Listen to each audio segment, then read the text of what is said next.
Anybody seen Pam's head yet? No. Here she There is. it is. Yep. Good morning. Let's come to order. Today is Tuesday, March the 8th. We're at the Civic Center for our regular monthly meeting of the City Council. Please rise for the invocation and remain standing for the Pledge of Allegiance. Heavenly Father, we thank you for this day and every blessing of life, and we thank you for the health and prosperity you've given us in this city. We thank you for the return of spring. We pray, Lord, you would bless us tonight. Give us the wisdom to do the best we can. For it's in your name we pray. Amen. I pledge allegiance to the flag of the United States of America and to the republic for which it stands, one nation, under God, indivisible, with liberty and justice for all.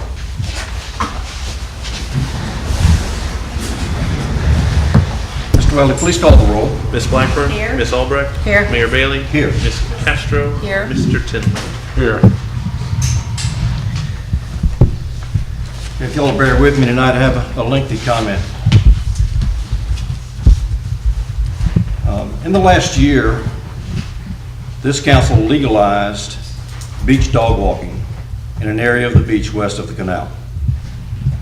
And aside, and to be clear, I will never support walking dogs on the beach east of the canal under any circumstances.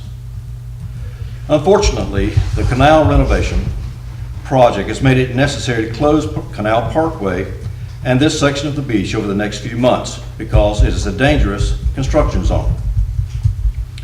I'm disappointed by some comments from visitors and residents about closing Canal Parkway to vehicle, pedestrian, and dog traffic when we still have Gulf County beaches for dog walking on the east edge of the city, absolutely free pier fishing without a license for the rest of this year, and 3 miles of beautiful beach east of the canal for everyone to enjoy.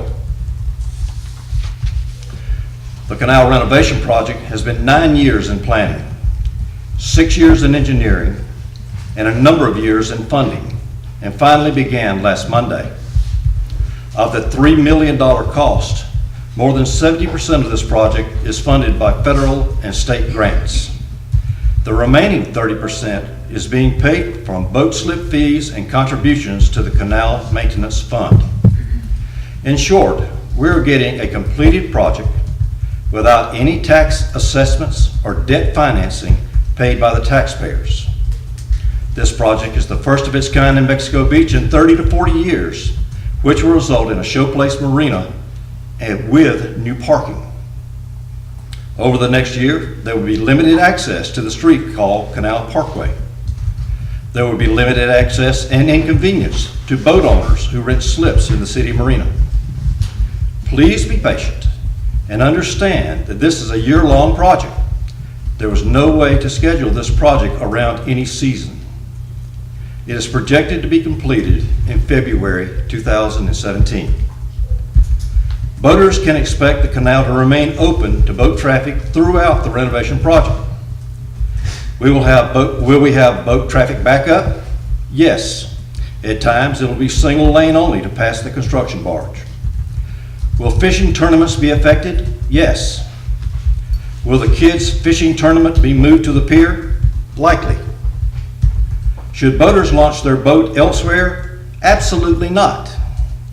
Our excellent boat ramp is the best in our area.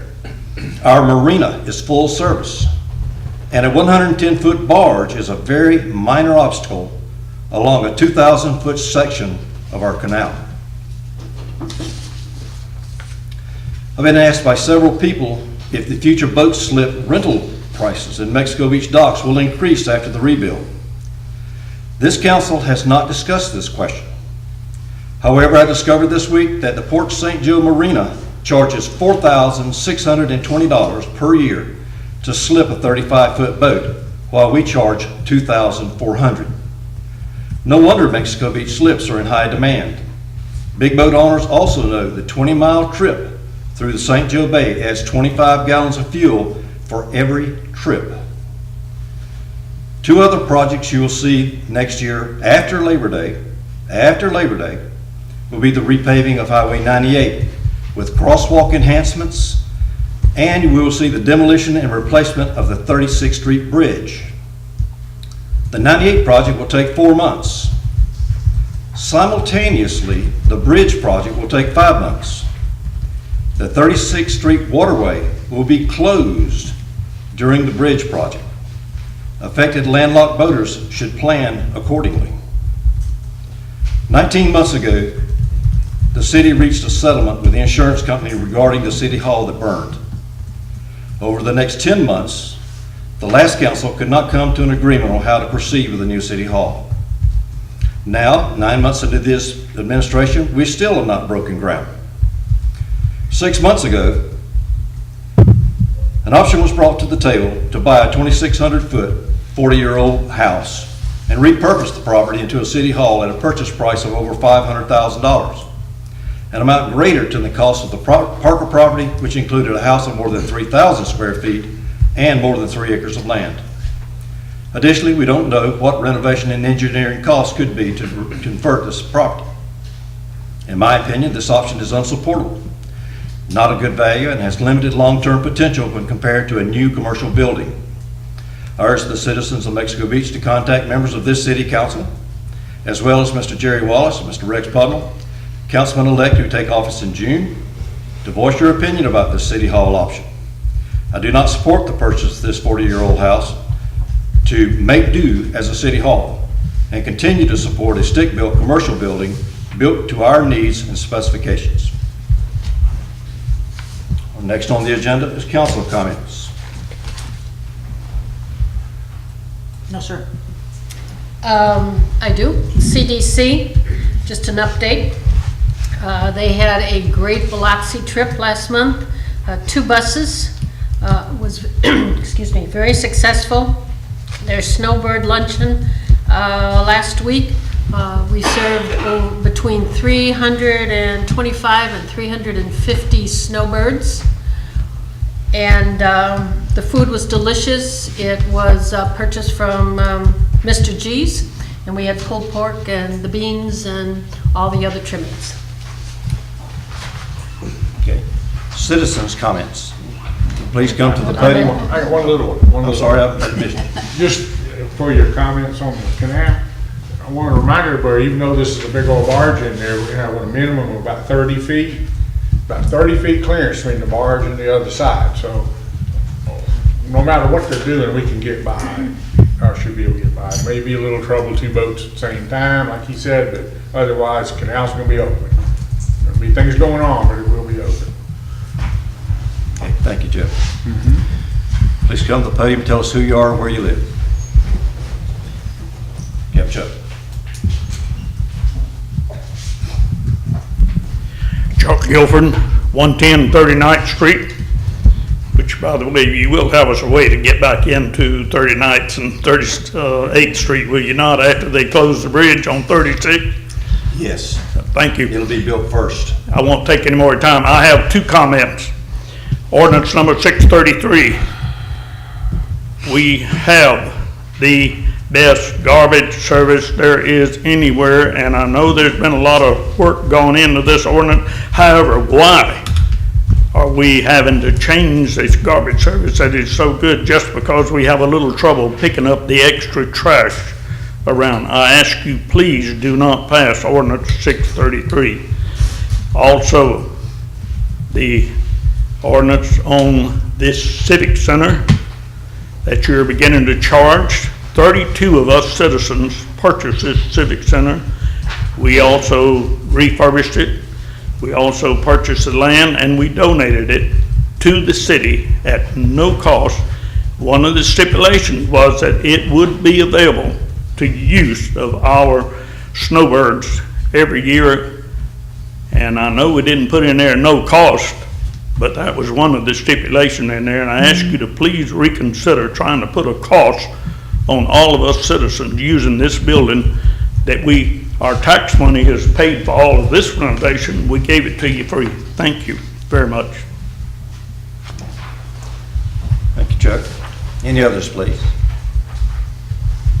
Yes, sir. My name is Dick Rubottom.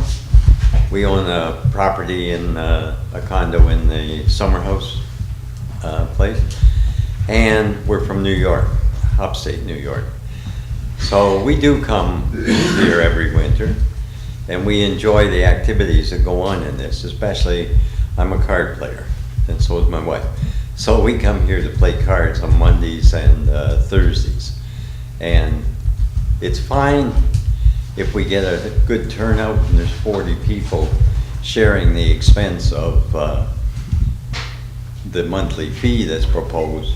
But I know that there are people that are worried about the fee if it has to be imposed on 2 tables of bridge, for example, 8 people. And I just think that it's unfair. Up in Messina, New York, where we're from, we don't have a city, we have a town. They built a community center. It's run by the senior citizens, and there's no charge for the use of that center. It's open to anybody. You just have to arrange with the senior citizens that you will be the one using it at whatever time you want to use it. So I think that it's unfair. I think it's unfair to the citizens. I think it's unfair to the people that come here. And it's especially unfair when you're not getting much of a crowd using it.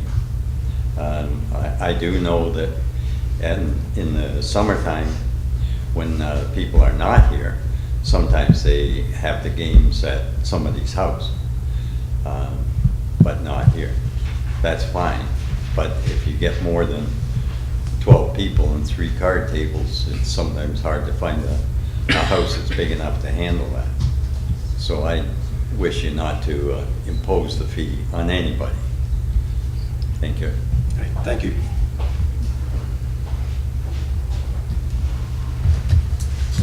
Yes, sir.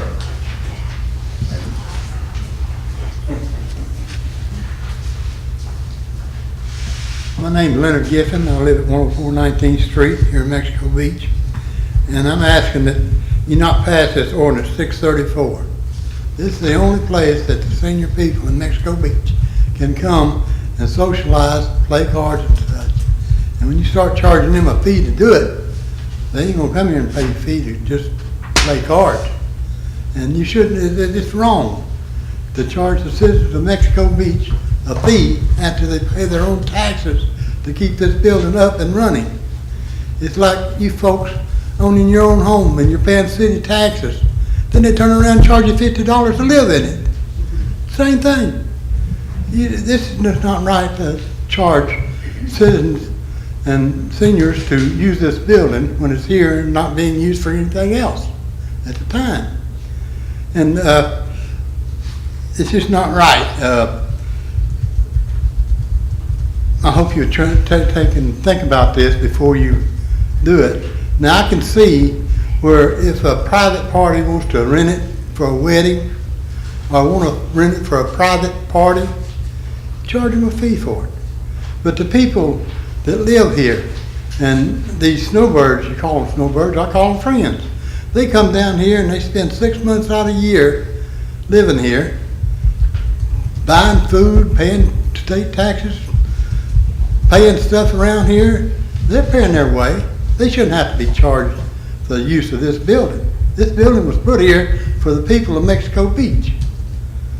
And nobody should be able to charge anybody a fee other than people that want some private parties or something.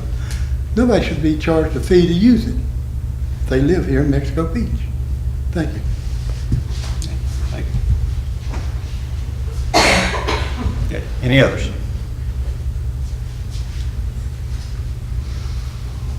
Okay, moving on to the consent agenda. Ladies and gentlemen, you've read the minutes from 4 previous meetings since our last regular meeting. Are there any changes or amendments to these minutes? Motion to adopt the consent agenda. So moved. Second. Second. 1, 2. Please call the roll. Ms. Blackburn? Yes. Ms. Albrecht? Yes. Mayor Bailey? Yes. Ms. Castro? Yes. Mr. Tindler? Yes. Okay, scheduled appearances. First, we'll hear from Ms. Batista Pebble Ridge.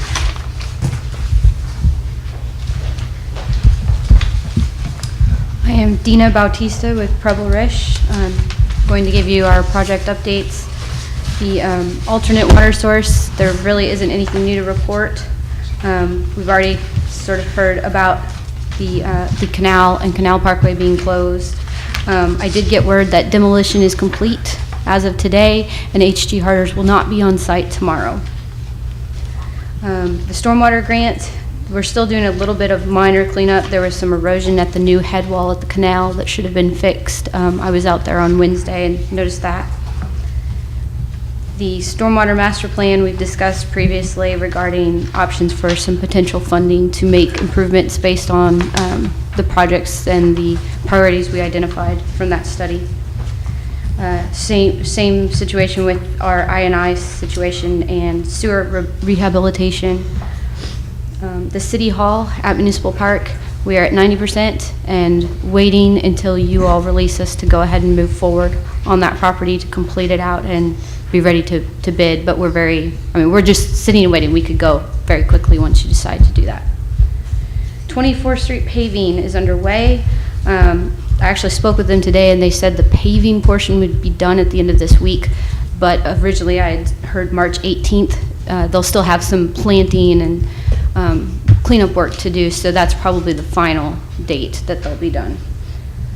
Parker Park, we have submitted the 100% drawings and bid documents to the city. We also submitted yesterday the plans and an abbreviated version of the bid documents for you all to review. We set the bid date per those documents for Thursday the 10th. So if we get approval tonight, we'll go ahead and send that to the newspaper, the Herald, to advertise. It will take 2 days for them. They have to have it for 2 days before they'll put it in the paper. So we're looking at Friday or Monday. Under the Palms, no real change there. The city continues to install the playground equipment. It's coming right along. There was something under the new projects that got taken out, and I want to put it back in. The Coastal Partnership Initiative grant that we applied through Florida DEP, we got news today that we are going to receive that. And that was a grant in the amount of $30,000 to be used towards the canal for fish clean stations and channel markers.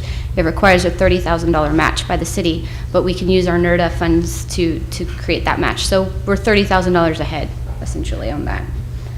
And as far as the other things, the only one that might be a hot topic still is the firefighters assistance grant. We checked last week. I haven't heard anything new. I checked again this afternoon, there's still nothing. So I don't think they've actually released those results yet. And then the updated city zoning map should be completed by the end of March. So that's all of our ordinances since 2001 that related to zoning or land use change we're implementing into a new map that the city will have electronically and hard copies, and then also we're coordinating with Bay County to update the GIS website to match it. Any questions? What was the name of the grant for the, that's gonna help with the fish grinders? Coastal Partnership Initiative, Coastal Partnership. and it's through Florida DEP. Okay, and I have a couple more about the canal. So you said the demolition is done? Well, for the portion that they were working on running north-south, yes. All of that demolition is done for the north-south? Yes, and they should be getting sheets in, I think he said, not tomorrow, but the next day, so they're pulling off until they have their steel sheets. Okay, so, And when I say, I'm sorry, That's okay. demolition did not include the item on the agenda for the change order, the concrete bulkhead at the jetty. This is just the portion. that hasn't been done Right, yet. Yeah. Okay, so I've been getting calls, I'm sure other people are getting calls about the Canal Parkway being closed. If it was the demolition, and that's what I've not gone down there, and it's not really because I haven't been inquisitive, I've just been busy, so, the demolition, if that was the cause of the crane, using the crane, if that's no longer being used, can we have some traffic down there occasionally? Or is that gonna be a constant, is that gonna be, nobody can go down there from now until the end of the project? That's question number one for whoever. Question number two is, actually I have three. The mail and the garbage trucks, I hear, are not allowed to go down there either, so that the homeowners who are living there on the canal are having to go to Port St. Joe to get their mail, and having to drag their garbage cans up to the, Neither one of those are true, man. No, that's right, neither one are true. I talked to the postal lady, told her she had access to deliver the mail to those two houses. And I also spoke with the postmaster today, again, for the second time. so the garbage truck thing isn't true either. I don't know No. where that's coming from. So garbage trucks are going down there, and the mail trucks are going down there, okay. Can, whether they're doing it or not, I don't know. Yeah, I agree with that one. Okay, and third is, fish cleaning station. Since nobody can go down there, I know that Nate at the marina is having to run people off of his private fish cleaning station, and so he has raised the question as to what do we tell people who are fishing and have nowhere to clean their fish. I would like to tackle two of those questions. All right, go. The first two. In my opinion, I think the canal should stay shut down. Reason being is that crane will be running for the entire project.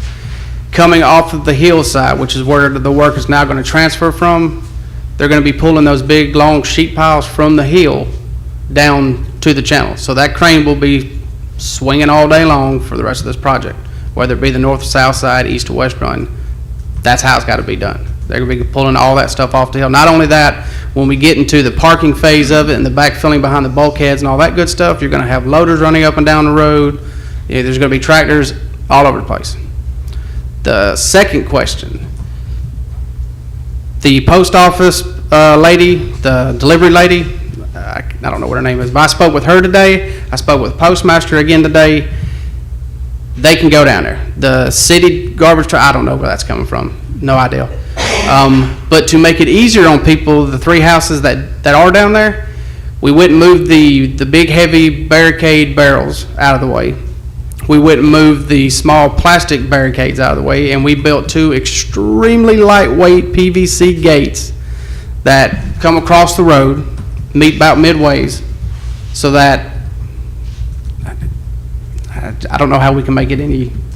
I know it's an aggravation for the people down there. I get it, you know, but we have two 8-foot signs up. We have multiple smaller signs up that say "Do not enter, stay out." People neglect; they just go right by it. You know, unfortunately, we've had to go to this point where we put these smaller gates up. We've barricaded the roads off and everything else. So, in my opinion, yes, the canal should stay shut down, and garbage and the delivery person can absolutely go down there. We even put a sign up that says "Authorized personnel only beyond this point." Okay, thank you. Let me just make a comment. I'm getting phone calls as well, and people are asking me about the canal project. I understand the safety issue, but they're not working on the weekends, right? So is it possible that we could have a pedestrian path for the weekends so that citizens could at least get to the beach, whether they're walking their dog or not? I mean, that entire section of the beach is now closed. And I'm just wondering, and my question is more for you, Dina, on does it really, is that too challenging for us to try to do? Or is it something that you think that we could possibly do, just a pedestrian path? Yeah, it's completely up to the city how they want to handle it. I did run that idea of pedestrian traffic through H.D. Harder's to just find out what portion they could help with.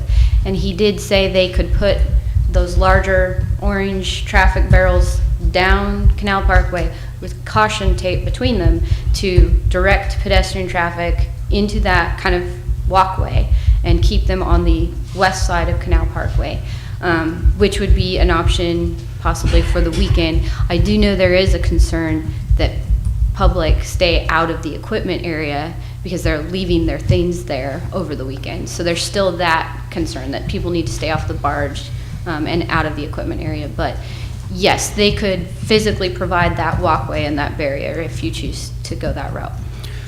We spoke about this on the staff level not that long ago. And our concern is if they have to come in and work a weekend, how do we shut it back down?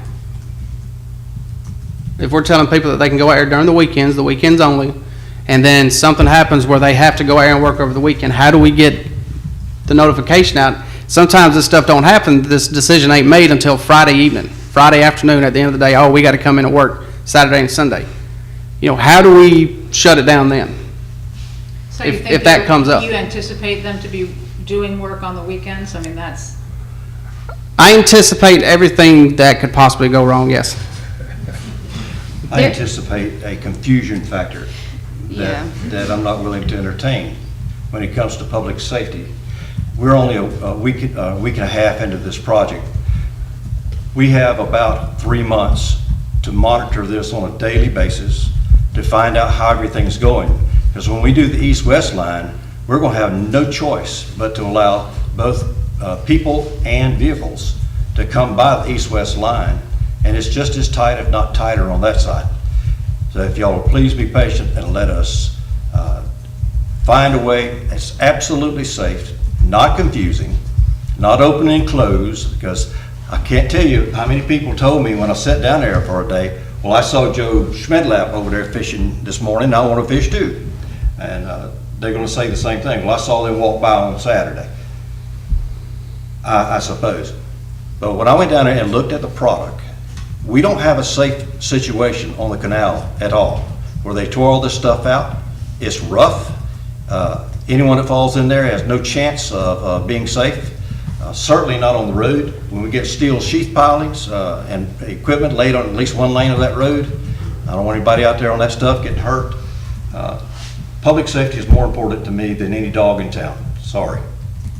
I said that out loud. Yeah, and Everybody in town is better than a dog. Right, and my question, Mayor, wasn't about the canal, not allowing people on the canal. I understand that. But I believe there's a way we can get pedestrian traffic to the beach, whether it's just on the weekends or it just seems to close that beach for months and months and months, right, during our tourist season, because the beach isn't affected by the canal. And I just think it's not rocket science. We ought to be able to figure out a way people could get to the beach without, in a safe manner. So that's my only comment. Yes, sir. I have a way for everybody to get to the beach. Just go right on by for a little ways, turn down the Crooked Island Road. There's a big parking area with bathroom, walk over to the beach, and you can walk back this way. You just can't get on the jetty or on the canal property because the construction's going on. If you just drive right on down the way a little bit farther, go down to the ocean, you can use that beach So maybe we with your need, dogs. so maybe some detours. There's signs there that say no dogs allowed, but if you're going onto our beach, they are allowed on our beach. Yeah, but there's a long ways between the Crooked Island Beach and our beach. I understand that, but nobody from Kendall ever comes down there, so you got the same risk we've had for 20 years using it, so. Well, I understand that you want to open the beach, but it's only for a few months. We've never had dogs legally on the west side of the beach. So even though it was passed, what's a few more months? And I do think that it will cause a lot more confusion if we do Monday through Friday, and then Saturday and Sunday you can, but then maybe once every 5th week, they're working, oh, I'm sorry, and then we're gonna get phone calls because you said we could go there Saturday, and it's closed now. I just think we should just say, close it until it's ready, and go down to Gulf County. They haven't been able legally to walk the dogs down there, so let's abide by the law for a little bit. Well, let me say this again. My comments were not about the dogs. My comments were about the beach. If you have vacation rentals or a vacation home on Canal Parkway or right there, you can't get to the beach closest to your house. We're going to tell those people to drive down to either. Well, how many drive are down- there? I don't know, but there are homes there, but it's not just specific to the beach. Okay. I mean, to the dogs on the beach. Well, Okay. speaking of, I know we haven't settled that, but we've all heard comments that the public hasn't been notified, we don't know what's going on. I've talked to Kimberly at CDC, she said they are getting tons of phone calls. So, I just took it upon myself and checked with Mel and Phil, and I shared it with the council, and created a flyer. Canal under construction, and basically it says what we're doing, and everything's going to be, unfortunately, it's going to be inconvenience.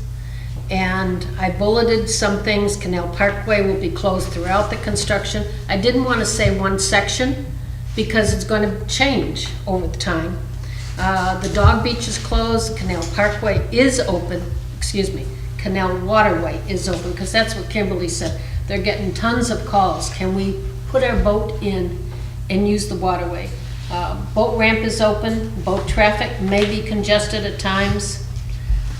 So I want to know, I checked with the council and with Mel, if we can run these off, put them in the post office, Gulf Foods, the rental agencies, and then created a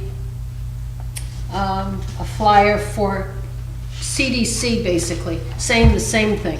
Get it printed and given to CDC and anybody else who thinks that they could use that. I think it might help the public and the visitors to know what's going on. I do have the dates on here. It began 2/16, will last about a year, so that they don't have to be calling everybody, when is it going to be done? They'll have an idea. So just want to see if we can just go ahead with this, and I'll take it in to go get it printed and at least get some information out. I think that's a great idea. I think communication is key. I've said that several times. I think that's great. Well, we're right there. Are we going to talk about the alternates now, or are you going to do it later? We can do it, it's on the agenda later, so it's up to you, but. I see, let's do it now. Why don't we do it now? Because we're Okay. talking about the same thing, because the alternates are a very important factor on the north-south line right now. An So, alternate is just the go-ahead to do another part of the job. so that would be, if we were to approve it, this would be change order number 2. It was, I think a misprint that it's change order number 1, but, so everyone's familiar with what we're proposing as far as an additional 85 feet of steel wall that extends along the jetty to replace the failing concrete bulkhead that's there now. It would also include demolition of the failing concrete bulkhead to minimize the effect of putting a new wall in on the width of the channel there. So we had previously discussed that portion. It would be, there are some assumptions that this number is based on. It's a daily, we have a daily working rate, so we'll know based on the number of days what that is. What we don't know is how many days it will actually take them. I think the deciding factor will be demolition. That's the unknown, is we don't know anything about that concrete wall. So based on an educated estimate of how long, 3 days of demolition, there's some mobilization, demobilization. It comes up to $140,194. I did want to mention though, because there's some other options below, this demo work will require a larger barge and a larger crane and larger equipment. So during this work, which we expect to take 5 to 10 days, the inlet to the canal will be pretty much blocked. So there's another option below in the amount of $60,000 to mobilize and put the equipment on the west side of the jetty and do all the work reaching across the jetty. One of the other options that wouldn't cost additional from that 141.94 would be to just wait and do this at a time that's convenient for everyone else as far as traffic in and out of the inlet to the canal. So we could wait and do it from the water, but wait until it's the low season so that we don't have as much of an impact on people using the canal. what we're up against really there is just time. When is that wall going to fail? So, As you know, my opinion is to at least put this additional work at the end of the project that we hired harder to do. Let him, don't encumber him in any way. Let him get through as quickly as he can. If he gets through in better than 13 months, great. If he Yeah. finishes it in November and we need to do something then, we've got a lot of work to do on the west side. Maybe we can facilitate other things. But now we're talking about nearly $200,000 to fix 85 feet of wall. if we do it from, from the You have to do it From the land. land side. It just to leave the canal open. Well, and it wouldn't be, I'm sorry, it wouldn't be the 140 plus the 60,000. There's some mob and demob that overlaps. So it's not a straight add, but it would be at least, 150, close to 200,000. The other advantage to doing that is then we're holding back more of our contingency because we don't know what else may come up. And if the wall were to fail between now and when they go out, they can still get the debris out of the canal. The only question is, what is it holding back in terms of sand and sediment and rubble, and how that will affect the inlet. But it's been there for a long time, so if it could hold on another few months, that would be ideal. I think we need to wait with that until we're past the busy season. Don't disrupt the captains any more than they're being disrupted, or the private boaters. Just do it when it's less busy. If it's gonna close the canal for 5 to 10 days, roughly, estimate, then let's do it like in December. We don't have to wait until the whole project's done, No. but December is a slow month. You say in December, we'll go ahead and fix the concrete part. We could be essentially done in December, and it may be a great time to do it. All right, so then we'll just wait on this change order and we'll come back to it. How does the cost change if the wall should fail between now and? It really doesn't affect it much, because they're not really moving that much. The difference in terms of excavating and picking it back up, they're still doing that. So it's just a matter of how it affects us, I think, and the canal itself.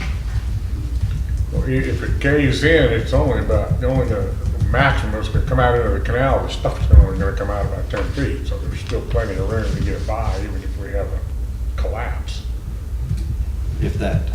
Yeah.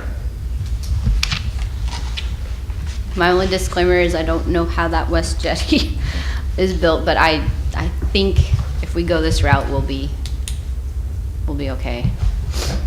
Thanks. No, Christine, go ahead. are we gonna, as we're digging that hole on the opposite side of the jetty, are we gonna affect that any? You mean the dredging, Yeah. the west side? When we start doing that, that should have I any don't effect on the wall? expect it would, no. Mm-mm. Now, what about, have you got everything you need to do the parking on the north-south line? I don't think we voted. to No, we incorporate haven't that. voted on that. True.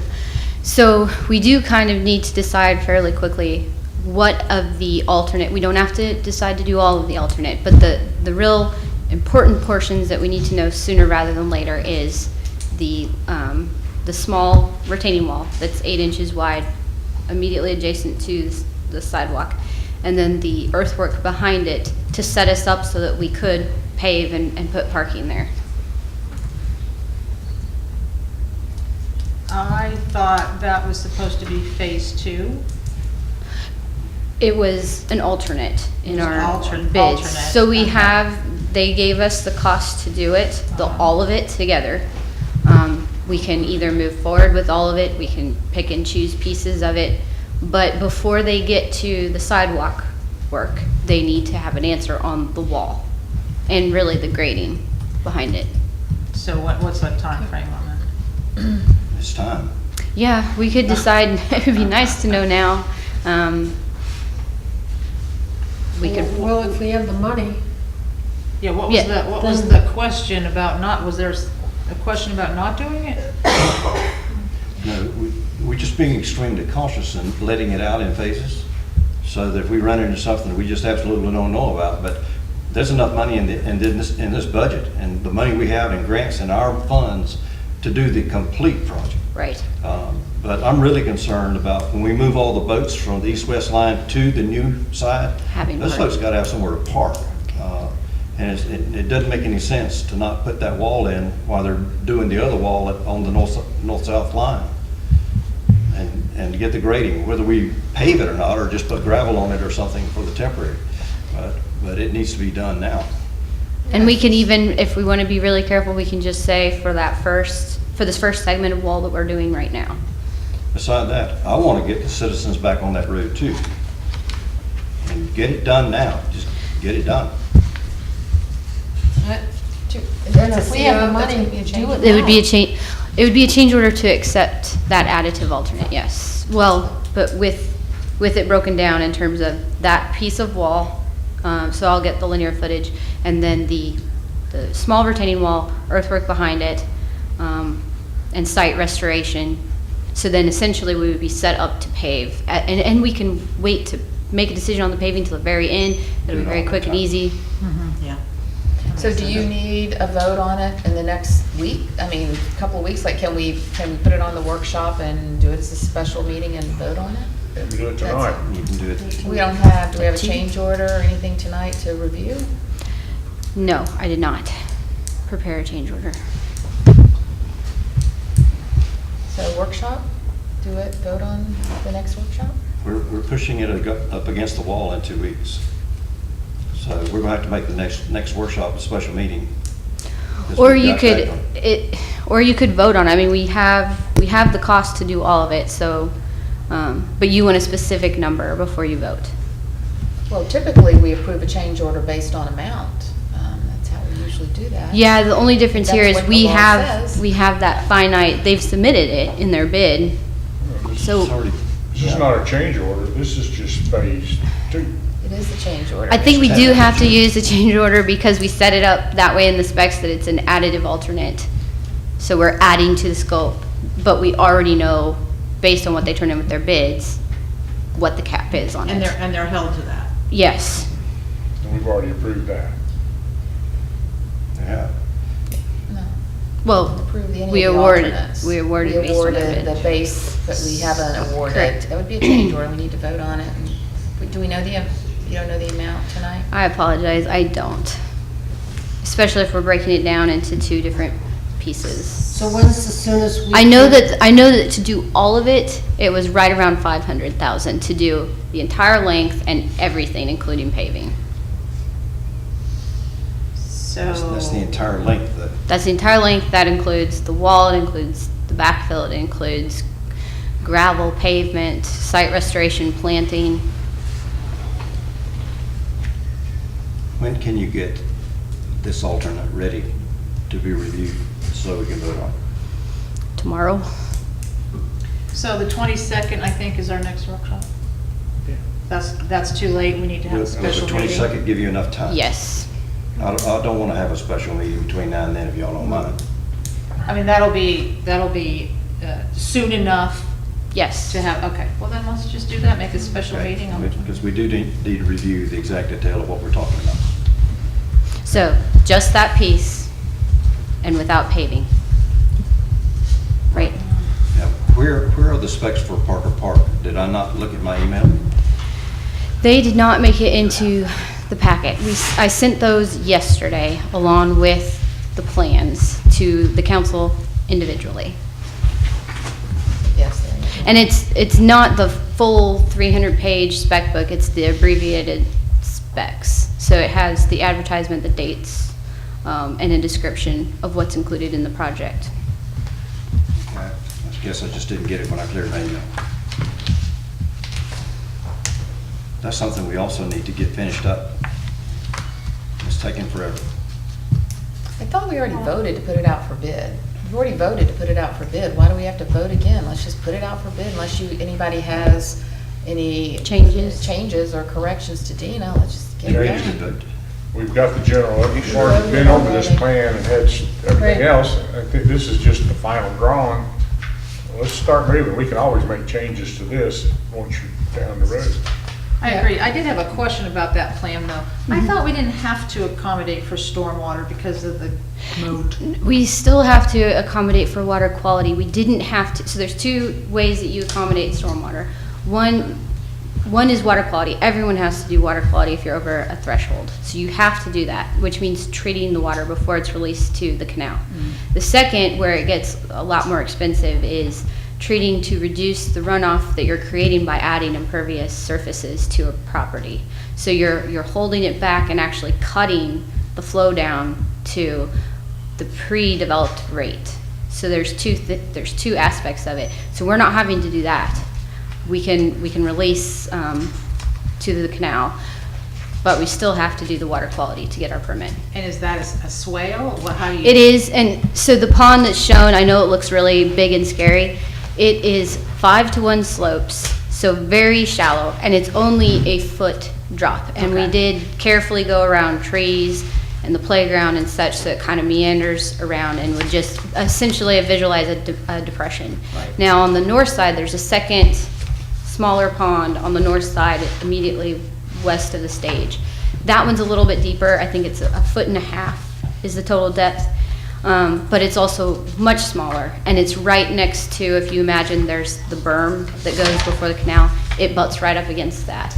And the reason we had to do that is the property drains northward and then southward. So we couldn't get what was draining northward all the way to our southern detention, so we just had to do two. This won't have water in it except right when it storms. Right, I want to say, when we calculated, yeah, it had the bigger one holds water, I can't remember which one's which. It's between one of them holds water for 5.5 hours after the rain, design of it, and the other was for, I think it was even under 24 hours. So yes, it would only hold water right after a rain event. And the only other question I had was, we're not doing anything with the, where did I see that? The retaining wall that's there now. Right. In the driveway, we're not doing anything with that. That retaining wall's okay to use. Yes, but we are trying to keep traffic off. We're trying to keep the drive in as far west away from the wall as possible. Okay. No parking on it. Right. Then let's let this bid go out. Okay. And we're using the restrooms, the design for the restrooms that we currently have at the canal. That's what that floor plan in the specs is from. So a design build essentially for the restroom, but using that floor plan with block and concrete slab. Did we get the two stalls in them? No. It only shows one. The women's has one stall, the men's has, but 2 sinks. The men's has a urinal and a stall. There's still enough room to put two. Do you want me to specify 2 stalls? If we can get 2 in the women, we always need it. So you use If the you can get footprint. two, one of them has to be, it has to be ADA compliant. Right, I don't one of them know. has I mean, to- that's yeah. a big wide turning radius, as I Yeah. have learned, so. Okay, so I'll revise that. I'll still leave that floor plan, but I'll revise it, leave the dimensions the same, and then design build for 2 stalls in the women's, and then mention ADA compliant. So 2 on each, correct? Yes, okay. Plenty of room. All right, so we will go ahead and release the advertisement for bid. So we need 2 days. We'll turn it in tomorrow, but then it'll be a 2-day lag before it goes into the paper. All right? Thank you. Other questions?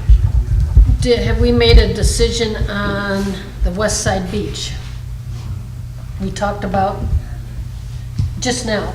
Are we opening it? Are we closing it? I Are we? think what the are we majority doing? wants to leave it closed, so I Okay. guess that's the. Okay. And if this is okay, if you have any tweaks, get it back to me. I'd like to take it in tomorrow if you have time, otherwise I can do it Friday and run this off. So if you have any tweaks on this, let me know. Okay. Mr. Dingman, you're up.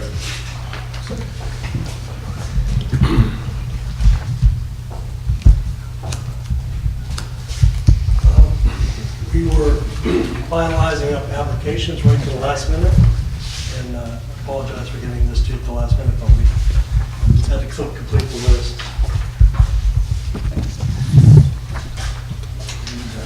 Thank you. Chief, once again, could I give you mine after? Good, sir.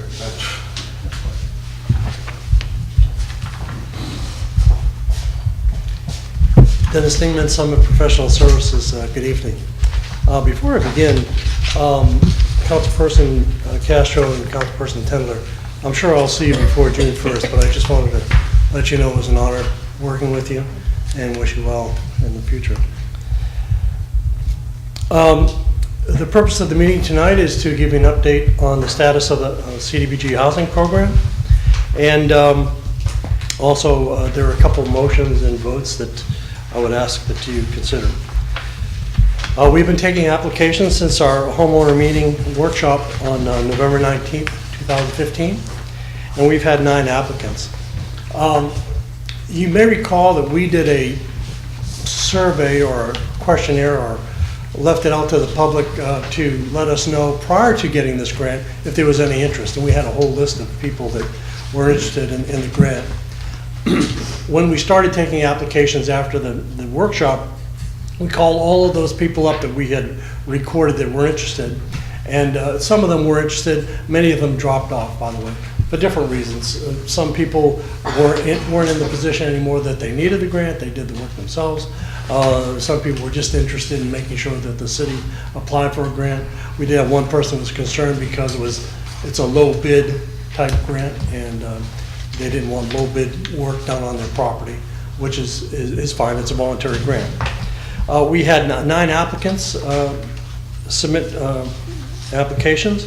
One of those was ineligible because the property, the home that they live in is a manufactured home, but it's on a piece of property outside of Rustic Sands. And of course, the LDR is required that if a mobile home is replaced on a piece of property, that it has to be a site-built home. Well, the person doesn't own that piece of land, so we can't build a house for her on property that she doesn't own, so therefore she didn't qualify. However, we do have 8 applicants that did qualify, and we'll talk about them in a little bit.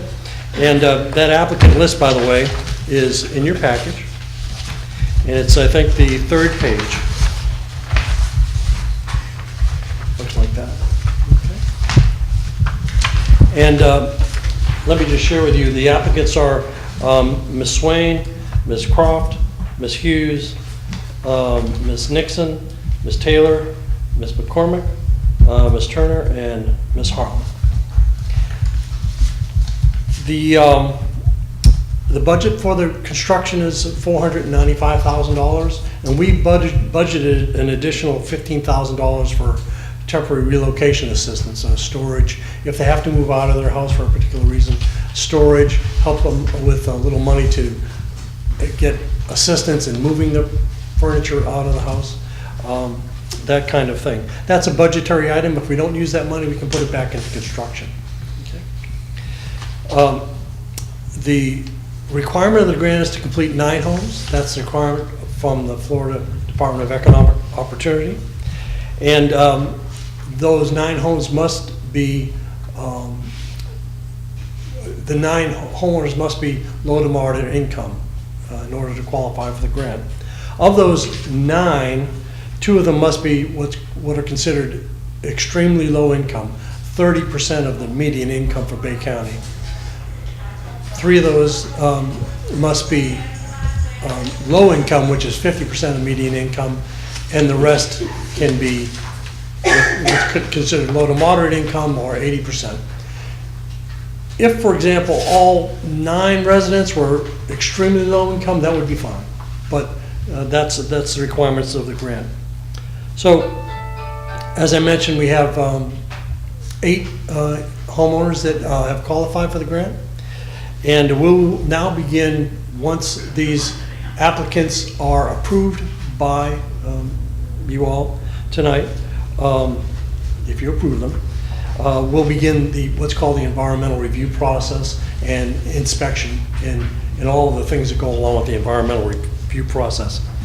As part of that, there'll be a historic review for any homes that are over 50 years old. There'll be a lead-based paint clearance testing for any home built prior to 1978. We have to do Indian, Native American tribal consultation on all the work that we do, and there are, I think, 2 tribes that we work with. But if there are more, we will check with them as well. Actually, it's chief to chief, so Mayor, you will be speaking. We will prepare the information, but it will be correspondence between yourself and the chief of those tribes, Seminole Indian of Florida, and Seminole Indian tribe of Florida, and there's a Seminole Indian tribe in Oklahoma as well.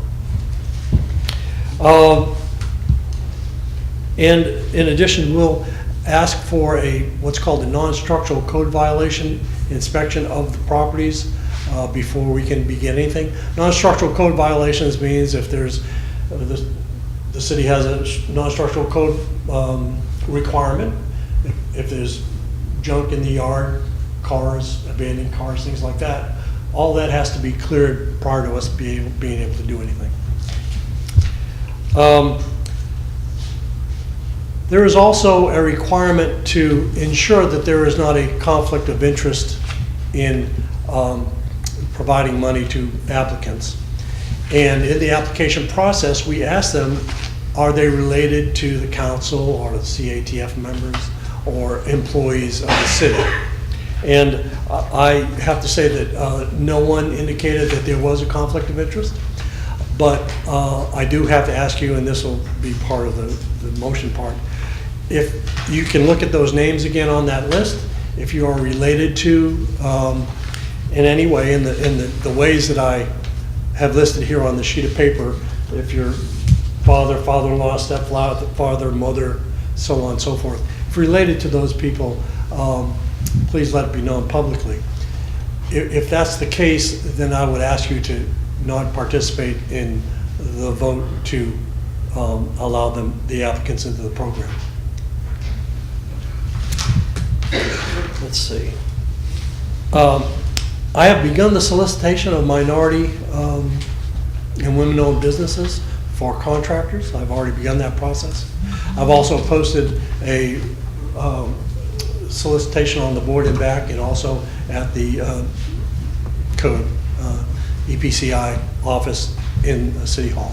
So, and I've spoken to Bo, and he is going to let contractors know when they come in if they'd like to participate. There's an application process that they have to go through to verify that they're qualified contractors.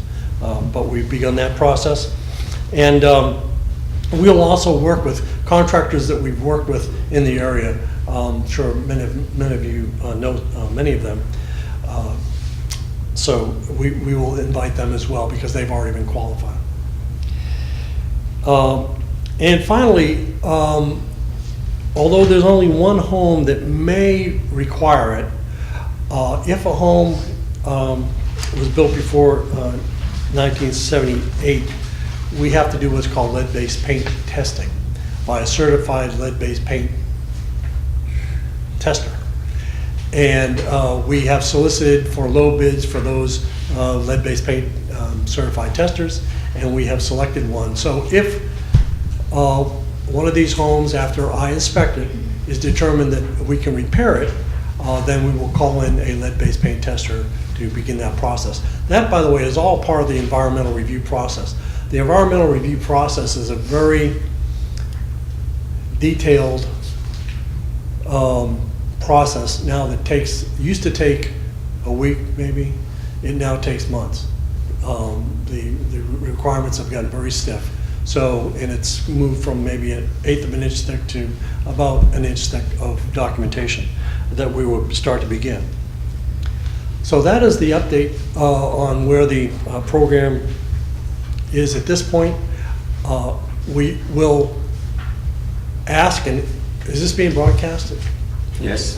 We would ask that if there's a citizen who is interested in applying for the program, again, we have applications at City Hall that can be picked up, and we do have at least one more that we are required to assist. But if we have more money, of course, we'll assist as many as we can until the money runs out. So I would ask that if you know someone, let your neighbors know, and it would be a blessing to them if they, we were be able to help them. Are there any questions? You answered one of mine, which is, if you have to, you're obligated to help 9, but you only have 8, what happens? We have until October 22nd, 2017 to finish the grant. So we have lots of time to do that. Okay. We have never run into a situation where we've not been able to help somebody. I'll meet the criteria. The city does not want to do that because all the money goes back at that point. So that is a no-no. Right. Which is why we asked that, did that survey up front to see if there was interest, to make sure that we felt comfortable that there would be enough people. So my question becomes, you've got 8 people, we'll have 9 people hopefully by October, whatever. And you've got a list of priorities, at least, you know, you're going down, whoever scored 12 is the first one you're gonna work on. Right. Well, it all depends on the type of work that needs to be done. Or do you assess all of them before you decide what you're gonna start on? Absolutely. Okay, that answers my questions then. Okay, I understand the process now. But in terms of the ranking, that's based on the city's housing assistance plan. Right. And so we have to do that to show to the agency, well, this is the criteria that those applicants were selected on. In a case where we have more than enough people to apply, there has to be some criteria in the selection process. Sure. Otherwise it becomes, Yeah. could be considered prejudicial. So we don't want to do that. Okay. Got it. Thank you. At this time, do we need to disclose or deny affiliation with these applicants? Yes, if you look at the second page of that document that I gave you, there are some recommended actions.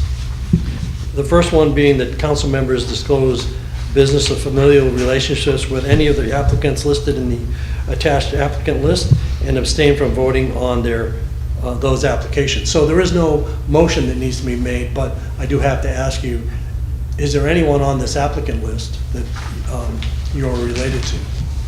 And for the record, we'll all respond. I have no business relationship nor kin relationship to any person on this list. I have none. I have none.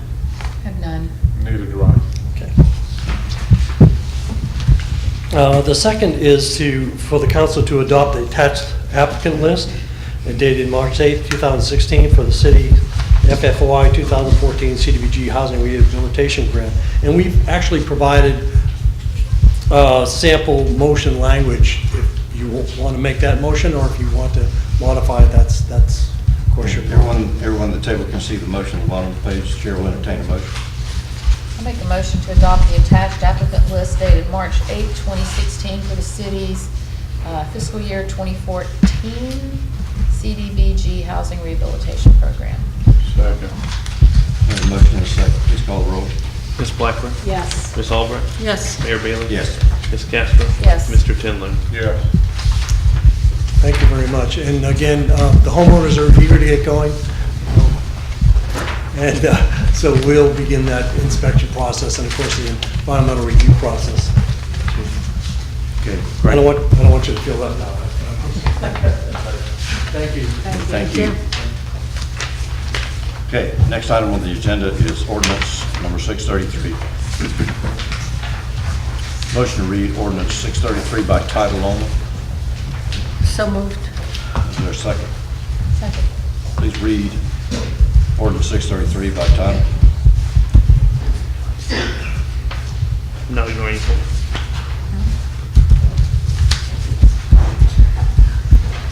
Ordinance number 633, an ordinance reestablishing a sanitation service in the city of Mexico Beach, prescribing certain user fee charges imposed for the purpose of funding said service, providing collection practices, amending and replacing ordinance number 623, and repealing any parts of ordinances in conflict therewith, providing penalties for violations thereof, and providing an effective date. You see you have the word Amy instead of Annie. Yep. Repealing Amy parts. That's it. That's sorry, I didn't hear you. He just has a word misspelled. The minutes are right. Okay, for clarification, I'm gonna ask for a motion to adopt and a second, and then we're gonna have a discussion before we vote. Okay, motion to adopt ordinance 633. Can we have the discussion first? I'm sorry, We should have the discussion before we make a motion to adopt. you can do it after you have a motion. It's actually the correct way to do it. Doesn't matter, if you'd like to discuss it before the motion, that'd be fine. I think we should discuss it before we make a motion to adopt. We've made a motion to read it, open the discussion. All right. Let's open it up for discussion right quick. My concern is still around yard waste. I've thought long and hard about the issue with professional contractors. We don't pick up the yard waste that's produced by professional, and I'll have to say that I've kind of moved to the side of the professionals on that. Because when you stop and think about it, it's yard waste from a citizen, so does it really matter who picked it up? The problem is, when these rates were put into place a decade ago, if not longer, the rate study and the fees we charge and what we're allowed to do were based on conditions at that time. So, of course, that's changed, like we've seen on many of our rates and fees. So I don't think the answer is we can just open it up to anyone, because we can't keep up with the yard waste we have today. But I'm disappointed that we're moving ahead with an ordinance and we haven't tackled the yard waste issue. It's still an issue, it's still a problem, and I don't know the answer, but what we're doing isn't the answer. It's an unfair system, and it is probably costing us more than we're recovering in fees. So that's my comment. So I'm confused about what part is unfair. Explain your problem. It's back to the yard waste. So and I wasn't, I've changed after talking to some homeowners and other contractors, but in the sanitation ordinance today, if I cut my own debris, the city will pick it up. If I have a yard man who's cutting my debris, the city won't pick it up. And at the time, I understand why we did that 10 years ago. It doesn't really seem to make sense. Not only that part of it, Mary, but the part where we know we're not doing a real good job with yard waste, and we're just kind of passing a new ordinance and not really solving that issue.